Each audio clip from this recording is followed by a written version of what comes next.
Now we start with another physical property, that is ionization enthalpy. It is also called ionization energy. अभी enthalpy का मतलब यहाँ पर क्या है? Energy. So let us first know कि ये ionization enthalpy है क्या. अब जब भी केटायंस बनते हैं हमें मालूम है कि इलेक्ट्रॉन जो है वो एटम से बाहर जाता है. Whenever electrons are lost from the atom, it forms cation. But electron ऐसे ही एटम से बाहर नहीं जाएगा. Whenever the electron will go out of the atom, it will require some energy. It will require some energy और उसे ही हम ionization enthalpy कहते हैं. But if we look carefully in the definition of ionization enthalpy, there are some words which are very typical and important. So let us read the definition of ionization enthalpy word to word and understand it. Energy required to remove the most loosely bound electron from outermost shell of an isolated gaseous atom in its ground state is called ionization enthalpy. मैंने mainly 4 words को underline किया. Most loosely bound electron, जो भी outer most shell का सबसे loosely bound electron होगा, because outer most shell में there can be many electrons, some are in P, some are in P, some can be in D also. So whenever outer most shell का जो loosely bound electron होगा वो सबसे पहले बाहर जाएगा, and that too from the isolated gaseous atom. Because अगर electron निकलेगा तो वो हमेशा जब भी एटम अपनी गैसियस स्टेट में होगा and it is away from the other atoms, influence of the other atoms, तब जो उसको एनर्जी चाहिए होगी इलेक्ट्रॉन निकालने के लिए, that is called ionization enthalpy. Because the things change when the atoms come in contact with other atoms, तब उसकी जो एनर्जी वैल्यूज है वो डिफर कर सकती हैं. So what we are saying that ionization enthalpy कैसे डिफाइन होती है कि एनर्जी जो एक इलेक्ट्रॉन को चाहिए एटम से निकलने के लिए, और कौन सा इलेक्ट्रॉन, जब एक इलेक्ट्रॉन को एनर्जी चाहिए निकलने के लिए, that to the electron which is most loosely bound in the outermost shell. And what are the conditions? That atom should be in the gaseous state as well as it should be isolated. So that time जो energy चाहिए होगी to remove the electron, that is called ionization enthalpy. You have to write the definition as it is. Now ionization enthalpy कैसे हम बात करते हैं? That first ionization enthalpy, second ionization enthalpy, third ionization enthalpy. अब ये successive ionization enthalpies क्या हैं जिन्हें हम first, second, third ionization enthalpies कहते हैं. So if we have an atom X and it loses one electron, it will form X positive ion. It will form X positive ion. So जब एक atom ने एक electron lose करके unipositive ion बनाया, this energy required is called first ionization enthalpy. So the energy required to remove first most loosely bound electron from the outermost shell, that will be called first ionization enthalpy. अब एक बार एक electron lose हो गया और X positive ion बन गया, तो अब इस X पॉजिटिव आयन से जब दूसरा इलेक्ट्रॉन निकलेगा, that too from the outermost shell, most loosely bound, तो it will form X2 positive ion, and this second electron जब सेकेंड इलेक्ट्रॉन निकलने के लिए जो एनर्जी चाहिए, that is called second ionization enthalpy.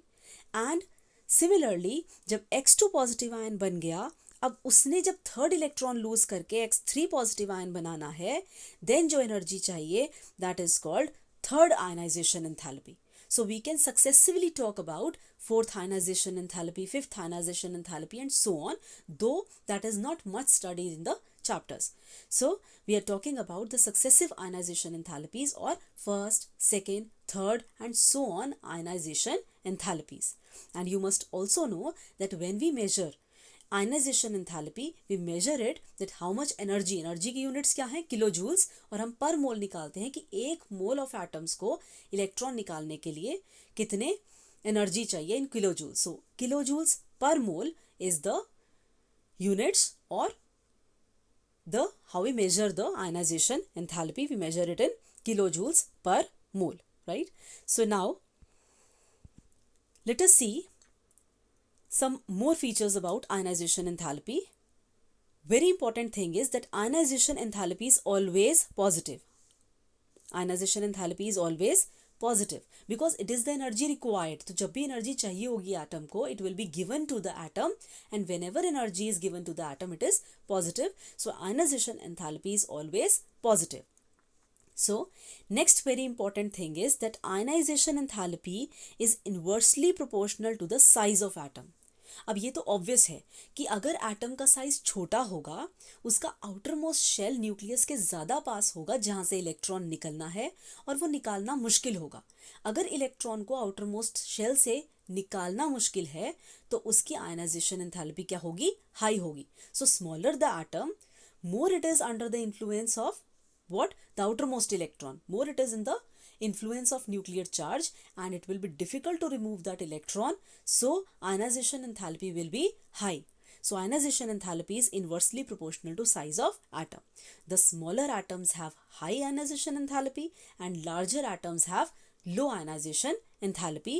So if we see in the periodicity of ionization enthalpy in periodic table, तो अगर हम down the group देखेंगे तो अभी हमने क्या पढ़ा था एटॉमिक रेडियस में, that down the group size is increasing. So अगर down the group size increase कर रहा है and ionisation enthalpy is inversely proportional to size, so definitely ionisation enthalpy down the group क्या करेगी? It will decrease. सिमिलरली जब हम left to right की बात करते हैं तो size is decreasing from left to right along the period. So if size is decreasing along the period, ionization enthalpy being inversely proportional to size क्या करेगी? It will increase. So therefore ionization enthalpy it increases on moving from left to right in a period, whereas अगर हम down the group की बात करें तो ionization enthalpy decreases on moving from top to bottom in a group. Other factors study करते हैं जो ionization enthalpy को इफेक्ट करते हैं, बट उससे पहले आप एक क्वेश्चन सॉल्व करेंगे. The question is why first ionization enthalpy of sodium is lower than that of magnesium. आप इस क्वेश्चन में क्या करेंगे? सोडियम और मैग्नीशियम की इलेक्ट्रॉनिक कॉन्फ़िगरेशन लिखेंगे और फिर देखेंगे कि फर्स्ट इलेक्ट्रॉन निकालने में सोडियम और मैग्नीशियम में से किसको हाई आयनाइजेशन एंथैल्पी चाहिए, और एक बार फर्स्ट इलेक्ट्रॉन निकल गया तो सेकेंड आयनाइजेशन एंथैल्पी जो होगी वो मैग्नीशियम के केस में हायर क्यों आई है.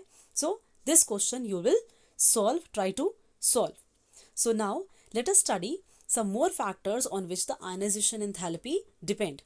तो दो फैक्टर्स की हम बात करेंगे.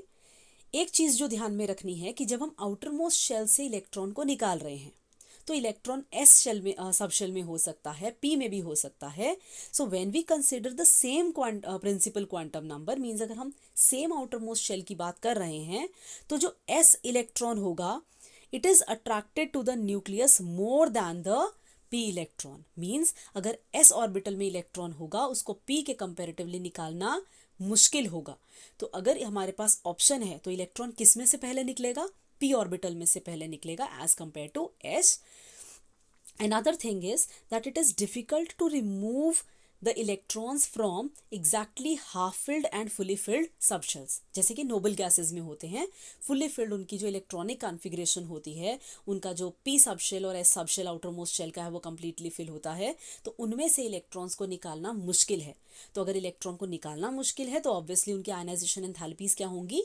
हाई होंगी. So likewise looking into these two factors और features we can answer the following questions, that is why beryllium has higher ionization enthalpy than boron.